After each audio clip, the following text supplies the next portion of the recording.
She sat there trembling, mascara streaming down her cheeks as the words echoed in the quiet cafe. "You're just too fat for me." But what happened next, when a stranger rose from the table beside her, would change not just her evening, but the entire course of her life. The wine glass shook in Eden's hand as she tried to process what she'd just heard. Across from her, Trevor Hutchinson was already standing, tossing a $20 bill on the table like he was paying for damaged goods. "That should cover your water," he said, his voice cutting through the soft jazz playing in the background. "Maybe use the rest to buy a gym membership." The words hung in the air like shards of glass. Eden's carefully applied lipstick, the shade she'd spent 15 minutes choosing, now felt like mockery painted on her trembling lips. She'd arrived at Rosewood Cafe 40 minutes ago, full of hope. She'd checked her reflection 3 times in her phone camera, smoothed her royal blue dress, and practiced her smile. "I don't understand," Eden managed to whisper, her voice barely audible over the clink of dishes from other tables. "My photos were recent. I didn't hide anything." Trevor rolled his eyes, checking his Rolex as if this conversation was wasting precious time. "Look, I'm a personal trainer. I have a reputation.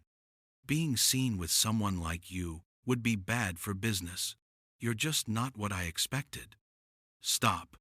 The voice came from the table next to them, deep, steady, and carrying an edge of controlled anger that made Trevor pause mid-sentence.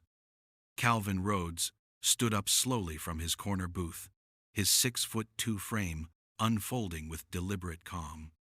His brown eyes were fixed on Trevor with an intensity that made the smaller man take an involuntary step back.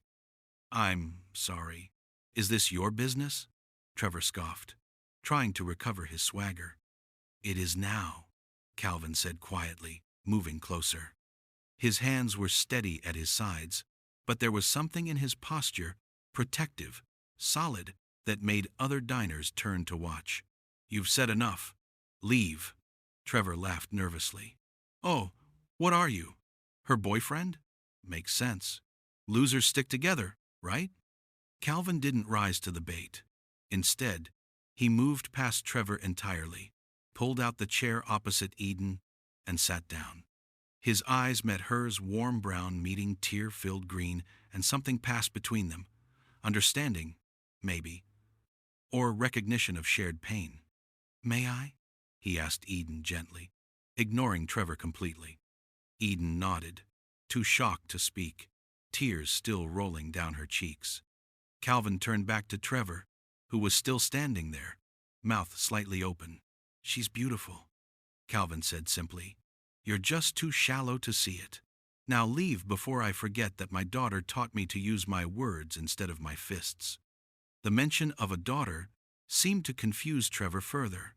He looked between them, muttered something about pathetic, and stormed out, his expensive cologne lingering like a bad memory. The cafe fell silent for a moment.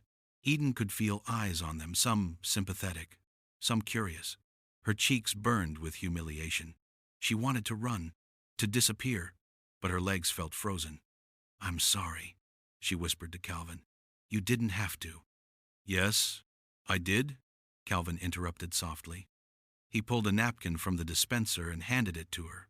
No one deserves to be spoken to that way, especially not on what was supposed to be a nice evening out. Eden dabbed at her eyes, smearing her mascara further. "I must look like a mess." "You look like someone who's had their heart bruised by someone who didn't deserve to be in the same room as you," Calvin said. "I'm Calvin, by the way, Calvin Rhodes." "Eden," she managed. "Eden Morrison." "Eden," he repeated, as if testing how her name felt. "Can I ask you something? When's the last time you ate? I mean really ate, not just pushed food around your plate." The question was so unexpected that Eden almost laughed. "I ordered a salad earlier, but you were too nervous to eat it. First date nerves. I remember those." Something flickered across his face, a memory, perhaps. "How about we start over? Pretend the last 20 minutes didn't happen. Hi, I'm Calvin, and I was just about to order the best lasagna in Chicago. Would you like to join me? No pressure, no expectations. Just 2 people sharing a meal." Eden looked at this stranger who'd stood up for her, who was now offering kindness instead of pity. Why? She asked. Why would you do this for someone you don't know? Calvin was quiet for a moment, his fingers drumming lightly on the table. Because I have a 7-year-old daughter at home named Violet, he said finally. Last week, she came home crying because a boy told her that her homemade dress wasn't as pretty as the other girls' store-bought ones. I held her while she cried, told her she was perfect exactly as she is. But tonight, sitting here, hearing what that man said to you, I realized I can't just tell Violet to stand up for others. I have to show her. Eden felt fresh tears forming, but these were different. She sounds lucky to have you. I'm the lucky one, Calvin said, and there was something in his voice, a weight, a story that made Eden want to know more. She saved me in ways she'll never understand. Before Eden could ask what he meant, the owner approached their table. Mr. Castellano set down 2 plates of steaming lasagna without being asked. On the house, he said with a thick Italian accent. Anyone who stands up to bullies eats free in my restaurant. He winked at Eden. And you, pretty lady, you deserve better than that, Stronzo. Eat. The food here heals hearts, I promise. As Mr. Castellano walked away, Calvin picked up his fork. He's right, you know, about the lasagna and about deserving better. Eden took a tentative bite, and the flavors exploded on her tongue.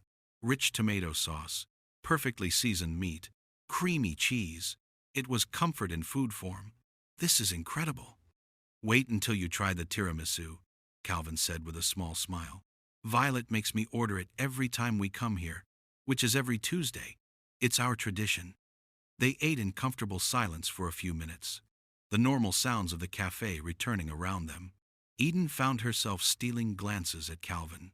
He was handsome in an understated way, strong jaw, kind eyes, laugh lines that suggested he used to smile more than he did now.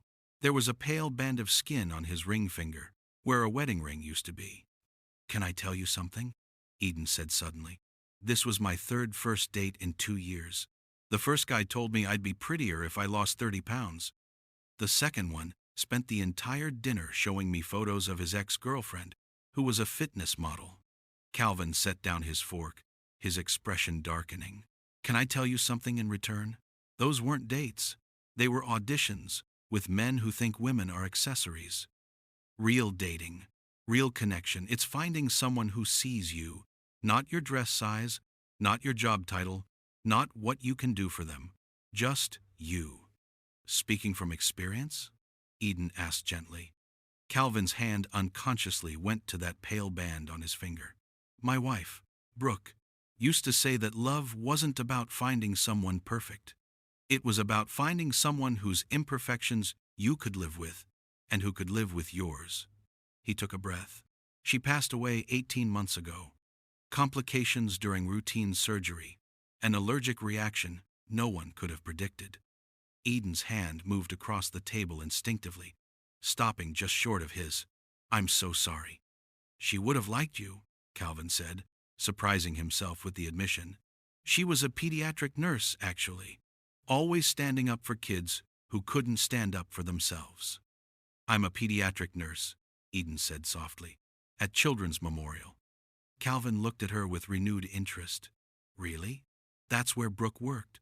3rd floor oncology. I'm on the 5th floor, Eden said. I probably passed her in the elevators 100 times. They both sat with that strange coincidence, the world suddenly feeling smaller, more connected.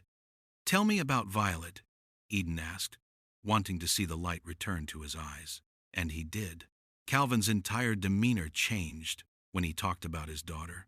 She's 7 going on 35, loves art, hates math, insists on wearing tutus to the grocery store.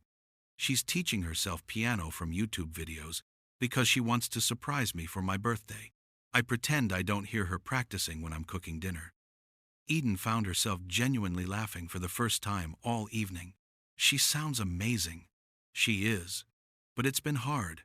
She asks about her mom less now, which somehow hurts more, like she's forgetting, or trying to protect me by not bringing her up. He pushed the lasagna around his plate. I've been doing my best. learned to braid hair from online tutorials, figured out the difference between ballet and tap shoes. But there are things I can't teach her. Things only another woman could. You're doing better than you think, Eden said. The fact that you stood up for a stranger tonight, that tells me everything about the kind of father you are. Calvin studied her face. Can I confess something? I've eaten here every Tuesday for 6 months. Same booth, same meal. This is the first time I've had a real conversation with anyone besides Mr. Castellano.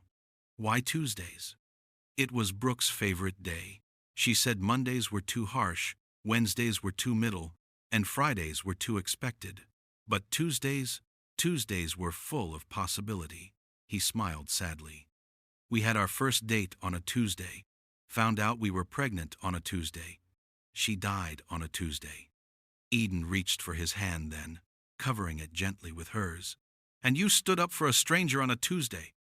Calvin turned his hand palm up, letting their fingers intertwine briefly before pulling back. I should probably tell you, I'm not ready for anything. I mean, I can barely manage to keep Violet in matching socks most days. I'm not exactly relationship material. Who said anything about a relationship? Eden replied, though something in her chest tightened. Maybe I just need a friend who understands that sometimes the world feels too heavy. Maybe you need someone who won't judge you for serving cereal for dinner when you're too tired to cook. Violet told the neighbors we had breakfast for dinner 3 times last week, Calvin admitted with a sheepish grin. They talked until the cafe started closing. Eden learned that Calvin worked as an architect, designing schools and community centers, buildings meant to bring people together.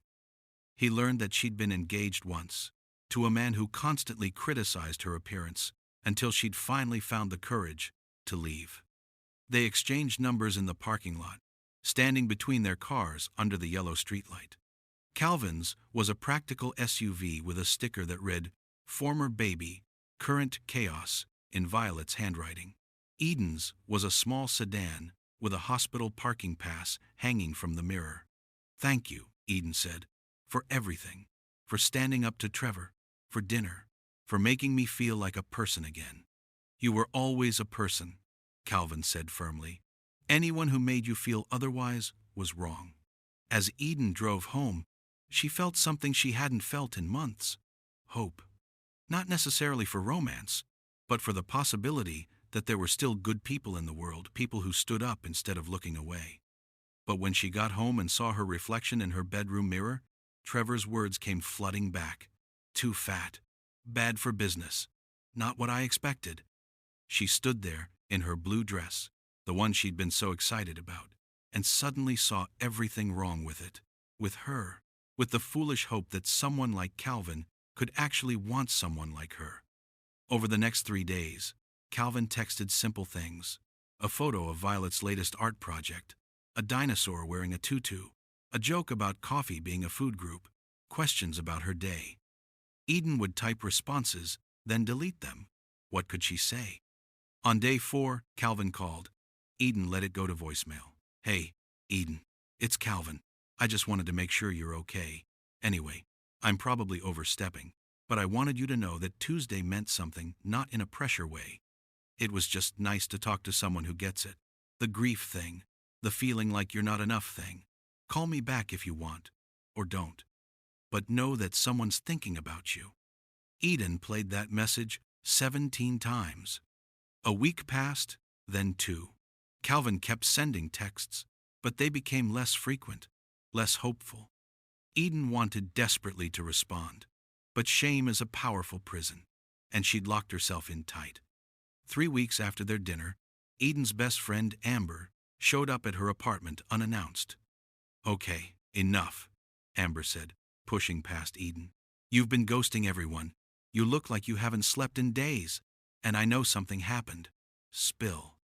So Eden told her everything about Trevor, about Calvin, about the dinner, about the fear that Calvin's kindness was just pity.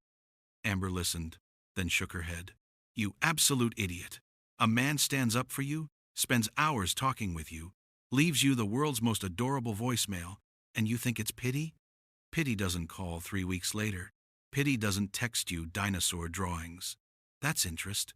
That's care. But Eden couldn't shake Trevor's voice, couldn't stop seeing herself through his cruel lens.